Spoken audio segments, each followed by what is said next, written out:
దామరగిద్ద మండల సర్వసభ్య సమావేశంలో సభ్యుల ప్రశ్నలు అధికారుల సమాధానాలతో సాదాసీదాగా సాగింది.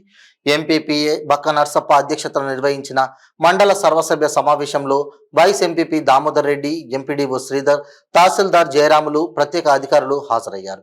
సమావేశం ప్రారంభించి మొదటిగా మంచినీటి సమస్యపై చర్చ కొనసాగింది. ప్రస్తుతం వేసవి కాలం కావడంతో గ్రామాలలో తాగునీటి సమస్య రాకుండా చూడాలని ఎంపీడీఓ అధికారులకు సూచించారు. పైప్ లైన్ లీకేజీలు ఎప్పటికప్పుడు బాగు చేసి ప్రజలకు తాగునీరు అందించాలన్నారు. ఉపాధి హామీ పనులపై ఏపీఓ జయమ్మ మాట్లాడుతూ జిల్లాలోని దామరగిద్ద మండలంలో ఉపాధి హామీ కూలీలు ఎక్కువ పనిచేస్తున్నట్లు తెలిపారు. ఇంకా ఎక్కువ మంది కూలీలకు పని కల్పిస్తామని అన్నారు. ఈ కార్యక్రమంలో ఆయా గ్రామాల ప్రత్యేక అధికారులు, పంచాయతీ కార్యదర్శులు, ఎంపీటీసీలు పాల్గొన్నారు.